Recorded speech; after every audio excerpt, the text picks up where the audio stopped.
De comenzar a hablar de un grupo español y empezar a hablar de música en castellano, creo que el honor se lo tenemos que dar a Bunbury. Sobre todo para un poco ubicar esa época en la que Bunbury va haciendo esa transición de Héroes del Silencio a su carrera en solitario. Esa especie de catarsis que tiene él como artista, que fue bastante compulsa. Para ponernos en situación, bueno, aquí los Héroes del Silencio en España en la época eran, yo creo que casi una religión, me refiero a mucho más que una banda. El país estaba colapsado musicalmente con Héroes del Silencio. Aunque sí que es verdad que posiblemente la muerte de los Héroes del Silencio, la separación de los Héroes del Silencio empezó bastante pronto, antes de lo que muchas veces la gente piensa. Porque ya con El espíritu del vino, aquel disco que habían sacado en 1993, la cosa ya no iba bien del todo. Me refiero ya en las entrevistas, ellos ya dejaban ver un poco bastantes discrepancias, sobre todo estilísticas entre ellos. La gira del espíritu del vino fue como muy larga y como muy convulsa. Nos han hablado mucho de esa etapa. El grupo acabó como bastante hastiado ya de esa larguísima y exhausta gira. Estuvieron muchísimo tiempo, meses y meses girando por Sudamérica, tuvieron un montón de disputas. Y después justo de esa larguísima gira, la banda tiene ahí como ese momento de crisis en el que yo creo que había como bastantes discrepancias entre los miembros sobre cómo debería ir enfocándose la carrera de Héroes del Silencio. Sí que es verdad que posiblemente tenían una presión insana dentro de España, en el mundo en español en general, pero sobre todo en España, hacia la calidad y la superación. Me refiero, en España yo creo que eran como tan importantes y eran tan aclamados y queridos que había como una presión a veces un poco insana sobre Héroes del Silencio. Entonces, después un poco de esa reflexión que hicieron después de esa crisis con El espíritu del vino, acaba siendo Avalancha. Avalancha, la verdad es que es un discazo. Yo creo que hay mucho purista de Héroes del Silencio que no le gusta mucho Avalancha. Me parece un discazo. Y ya que, bueno, la gira de la Avalancha ya fue muy difícil. Me refiero, el grupo se separó en plena gira del álbum de Avalancha de 1995. No sé cómo fue en países de Sudamérica, pero aquí en España fue como una conmoción. Salió en las noticias, la gente lloraba, hubo llantos, y la gente con rosas allí. Bueno, fue un poco como un espectáculo. Pero la verdad es que fue como una conmoción nacional aquí en España cuando se separaron los Héroes del Silencio. A mí me pilló bastante pequeño, como entrando en la adolescencia, y recuerdo el shock de la muerte de Héroes del Silencio. Y ahí es como empieza un poco la carrera en separado de Bunbury y fue como una etapa muy difícil. Me refiero, Bunbury ya sabemos a día de hoy que ya había empezado a trabajar en material propio por su cuenta cuando aún estaba en Héroes del Silencio. Yo creo que posiblemente fuesen como composiciones generales que él hacía, que al final no llegaron a ser parte de Héroes del Silencio. Yo creo que ya Bunbury como que ya tenía una visión como muy personal de a dónde quería enfocar su sonido, y ya muy pronto, en 1997, apenas 2 años y poco después de la separación de Héroes del Silencio, salía el primer disco de Bunbury, el Radical Sonora. El desastre de Radical Sonora. A ver, yo siempre he querido romper una lanza a favor de Radical Sonora. Creo que ese disco como que tenía ya muy mala suerte y estaba como ya estrellado antes de lanzarse. Porque salía en el 97. La gente estuvo mucho tiempo llorando, como la separación de Héroes del Silencio, como que aún no lo había asumido. La Avalancha todavía estaba en las listas de ventas aquí en España. Yo creo que en la mitad de Sudamérica habían sacado el MTV Unplugged en el 96, o sea que poco después. Entonces, como que la gente aún no había asimilado la muerte de Héroes del Silencio cuando ya de repente nos echaban encima el álbum de Bunbury. Fue como que la gente no tuvo ese tiempo un poco para llorar la pérdida de Héroes del Silencio. Y ese disco fue el gran desastre de la carrera de Bunbury, y creo que desgraciadamente no por su calidad.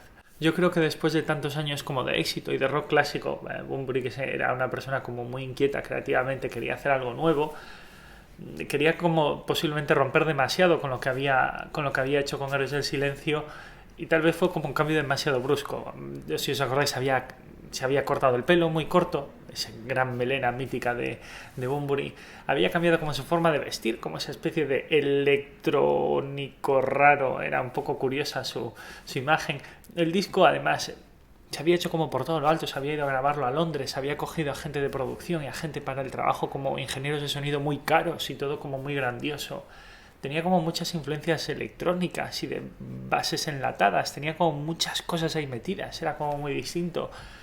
Y creo que entre la gente que estaba todavía llorando la muerte de Héroes del Silencio y que era como demasiado diferente, como creo que la gente no supo encajar bien ese disco. Lo escuchas hoy en día y la verdad es que no es un disco tan malo, ni siquiera es un mal disco, pero yo creo que posiblemente en el momento en que salió y en la situación emocional en la que estaba la gente con respecto a Eras del Silencio, era como un disco como demasiado combativo para lo que estaba sintiendo mucha gente. Y la verdad es que, bueno, el Bunbury, el pobre, quedaba como entre enfadado, frustrado y agobiado por ver cómo bueno, se separaba de Eres del Silencio para poder seguir como su propia visión de lo que quería ser su carrera creativa, y veía como cuando podía pisar el acelerador y hacer todo lo que quería, la gente no lo acompañaba, la gente encima lo machacaba, se le echaba encima.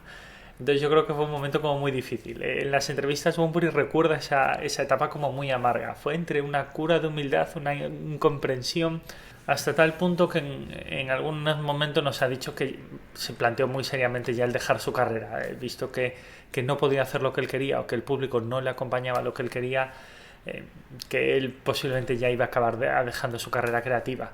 De hecho, bueno, tenemos todas, no sé si os acordáis, los que fueron a los conciertos de Radical Sonora, a que la gente gritaba «¡Eres el Silencio!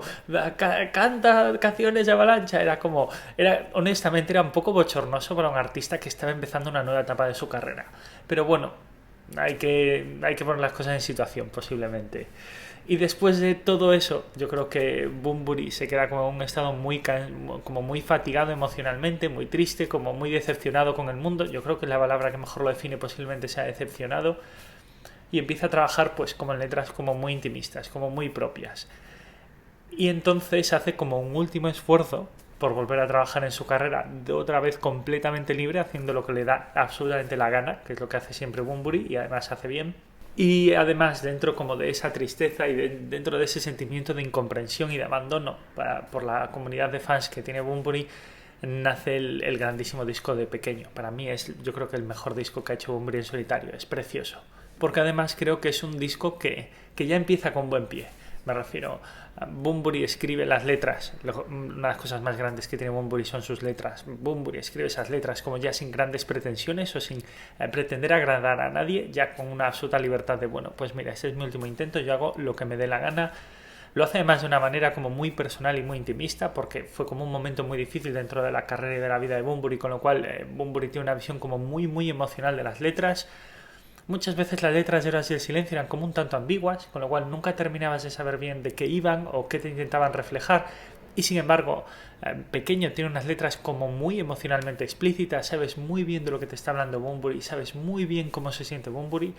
Y además la grabación pues también fue como muy humilde, me refiero, deja esos estudios de Londres, deja esas cosas ahí tan grandilocuentes, deja toda esa gente tan importante para centrarse en un pequeño estudio de grabación en España y hacerlo sin grandes pretensiones. Además se incorpora pues como de músicos y de influencias que siempre había querido tener, de música como muy mediterránea, como muy española. Tenemos mucha influencia de cosas increíbles, pues como la leyenda del tiempo de Camarón de la Isla, que la ves por todas partes. Ves influencias a veces incluso de Serrat, ves como influencias muy mediterráneas, muy españolas. Y gracias a Dios, bueno, Pequeño fue un grandísimo éxito, fue un éxito increíble. Y yo creo que mucha gente se alegró, el primero. Yo creo que a veces incluso por cuando habla en las entrevistas parece hasta como que se sorprendió, porque también es verdad que era una apuesta muy arriesgada, porque no tenía grandes pretensiones, él había tenido como muchísima crítica no hace mucho tiempo con el Radical Sonora, tenía esas influencias del cabaret y de mucha gente. Yo creo que posiblemente no llegó a entender cómo Bunbury tenía influencias de Camarón de la Isla o de Joan Manuel Serrat, pero sin embargo la gente recibió muy bien el disco, la crítica recibió genial el disco. También es verdad que yo creo que la crítica siempre ha sido como muy favorable al trabajo de Bunbury, era como muy honesto y tenía unas letras como muy muy honestas, y eso yo creo que la gente lo agradeció un montón. Y creo que lo más importante que ayudó a que tuviese éxito es que sí que pasó suficiente tiempo como para que la gente hubiese podido asimilar a la muerte de los Héroes del Silencio, y ya la gente como que ya no estaba pensando, ya veía Héroes del Silencio como parte del pasado, no como parte de un presente que muere. Yo creo que este álbum de Pequeño marca un punto de inflexión en la carrera de Bunbury, pero también un punto de inflexión emocional dentro de la carrera de Bunbury, porque yo creo que gracias a ese álbum él como que recupera toda su confianza en sí mismo, recupera esa libertad de poder hacer lo que quiera. Yo creo que a partir de Pequeño la gente y todo el público de Bunbury en general como que lo ha acompañado mucho a todos los proyectos que ha hecho, aunque han seguido siendo dispares. Si os acordáis, hizo ese disco con Nacho Vegas, hizo como muchas cosas muy dispares, pero la gente lo ha seguido acompañando y lo ha seguido entendiendo. No solo se vendió un montón, sino que además hizo esa larguísima gira que acabó grabada. Tenemos esa grabación que salió en disco compacto al año siguiente, El Pequeño Cabaret Ambulante, que grabó en México. Y si bien es verdad que yo creo que Bunbury siempre ha tenido como una relación muy muy especial con Sudamérica y en especial con México, creo que en Pequeño es cuando, en esa gira del Pequeño, creo que es cuando más se consuma esa relación de amor que tiene Bunbury con Sudamérica, pero en especial con México. A partir de ahí yo creo que Bunbury pasaría tantísimo tiempo en México y rodeado de artistas mexicanos y de influencias mexicanas que lo acompañarían el resto de su carrera y además de las que él hace referencia constante y se siente especialmente orgulloso. Y está bien porque yo creo que muchas veces aquí en España no tenemos muchas influencias o muchos artistas verdaderamente influenciados por mucha música rock clásica que se hace en México, que se hace muy buena. Entonces es como que Bunbury ha sabido crecer como artista de una manera que muchos artistas españoles no han sabido crecer. Entonces, bueno, repasamos el final, el trágico final de Héroes del Silencio. Yo creo que fue una enorme conmoción para muchísima gente. Ese pequeño desastre que yo sinceramente creo que deberíamos como rescatarlo y volver a escucharlo de Radical Sonora. Creo que no es tan malo como muchas veces lo recordamos, y sobre todo esa grandísima pieza de Pequeño, tan humilde, tan intimista, que nos deja yo creo que las letras más emocionales que ha escrito Bunbury. Desde Pequeño, Algo en Común, Solo si me perdonas, Infinito, las letras del Pequeño son maravillosas. Así que bueno, espero que os haya gustado el vídeo. Empezamos a hablar más de música en castellano y como siempre, pues si os ha gustado el vídeo, dadle a like, suscribiros para más temas de música y seguimos el siguiente día. ¡Venga!